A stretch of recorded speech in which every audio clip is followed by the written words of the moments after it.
Graça e paz, tudo bem com você? Espero que sim. Estamos começando mais um vídeo aqui nesse canal. Peço que me ajude deixando um gostei nesse vídeo para que o YouTube indique ele para outras pessoas conhecerem a verdade também.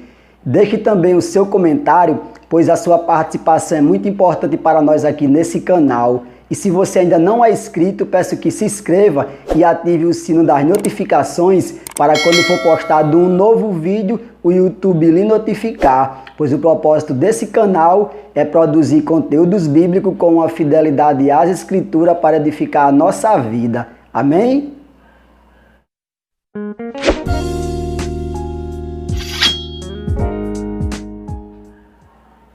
Na primeira parte desse vídeo, nós mostramos que o mundo do ateu sem Deus seria um caos. Se você ainda não assistiu, peço que assista para entender essa segunda parte. É só clicar aqui no card.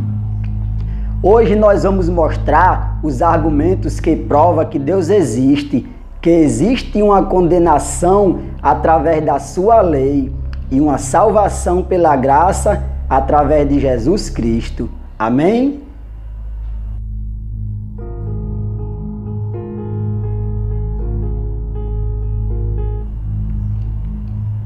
Segundo o ponto de vista materialista para a origem do universo, tudo o que existe é a realidade material.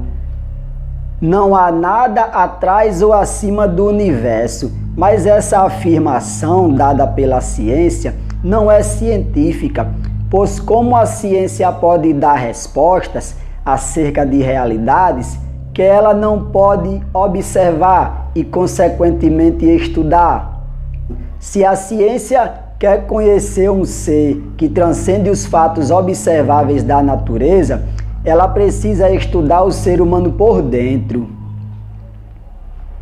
Porque é somente nele que se manifesta uma lei que transcende os fatos observáveis. O homem age de uma forma, mas a lei os influencia a agir diferente. De onde vêm esses comandos? De uma convenção humana? Não. Existe algo ou alguém por trás do universo que nos ensina o certo e o errado, que transcende épocas, culturas e opiniões.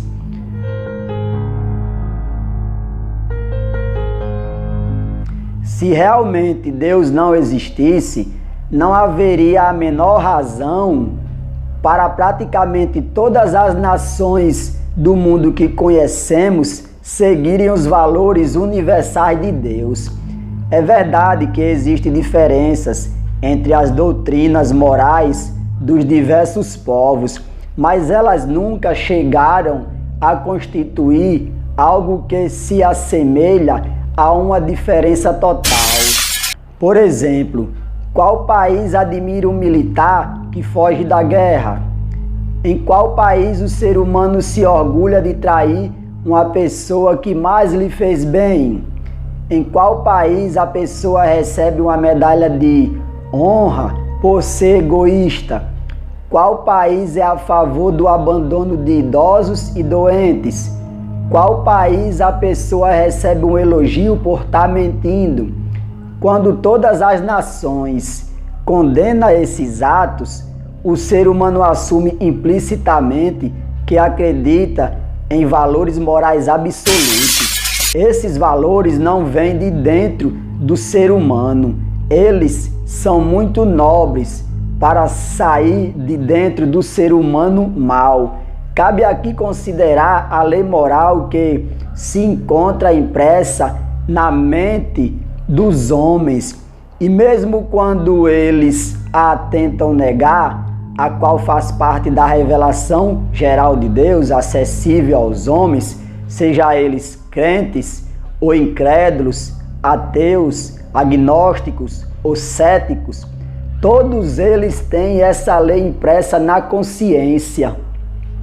Então, está mais do que provado que existem valores e deveres morais universais, através do qual o próprio Deus alerta o homem. Agora, se ele vai obedecer esse alerta, já é outra história.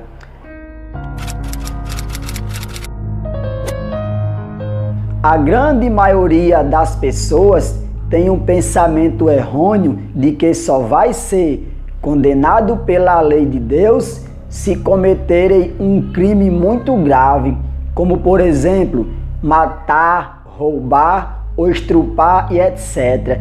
E é aí onde muitos se enganam. Veja o que Deus diz na sua palavra, Salmo 23, versículo 3. Na verdade, não serão confundidos os que esperam em ti, confundidos serão os que transgridem sem causa.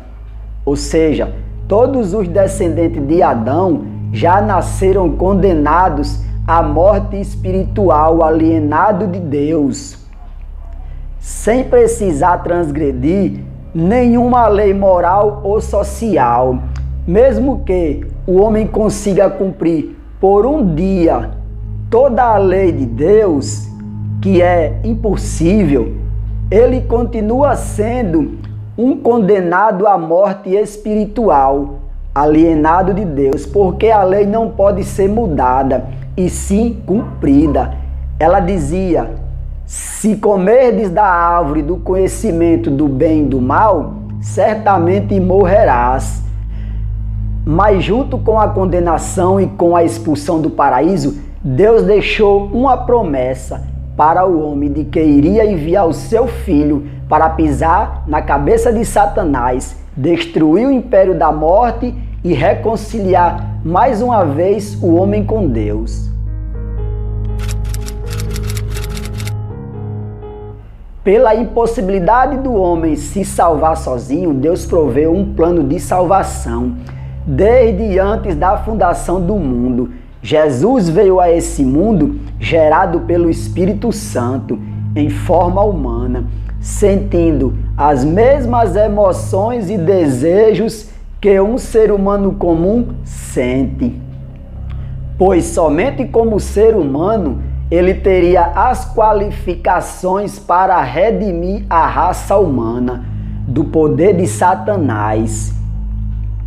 Durante toda a sua vida, ele não transgrediu nenhum mandamento sequer, sendo um homem justo, e dessa forma Jesus cumpriu seu ministério, que era anunciar as boas novas e cumprir toda a lei. E dessa forma condenou o pecado na sua própria carne. Sendo assim, ao morrer, ele venceria a morte, pois o poder da morte está no pecado. Como Jesus não pecou, a morte não tem poder sobre ele, e o poder do pecado está na lei. Como Jesus não transgrediu a lei, o pecado não tem poder sobre ele. Sendo assim, Deus aceitou a sua morte sacrificial para pagar os pecados da humanidade, porque foi para esse propósito que Jesus veio ao mundo. Nós éramos inimigos de Deus. A ira de Deus estava sobre nós, mas pela morte de Jesus, nós fomos reconciliados com Deus. E pela sua ressurreição, nós fomos salvos. Aquele que não conheceu o pecado, se fez pecado por nós, para que nele fôssemos feitos justiça de Deus.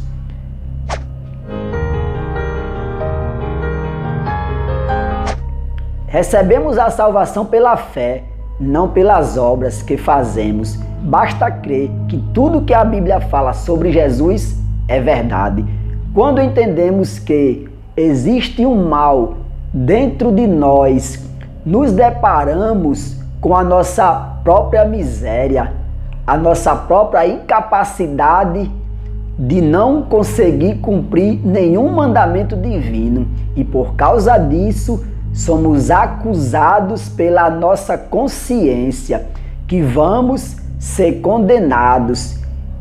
E se reconhecermos que Jesus pagou um preço por tudo isso para nos livrar dessa condenação e aceitarmos Ele como o nosso Salvador, seremos salvos. Nós não somos filhos de Deus enquanto não recebemos Jesus, e sim criaturas de Deus. Muitas pessoas oram o Pai Nosso, mas ainda não são filhos de Deus por ainda não ter entregado sua vida a Jesus.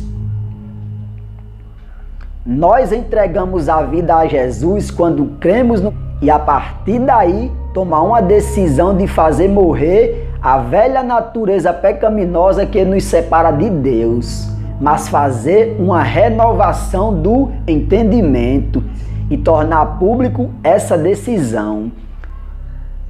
Jesus disse: aquele que me confessar diante dos homens, eu o confessarei diante de meu Pai que está no céu.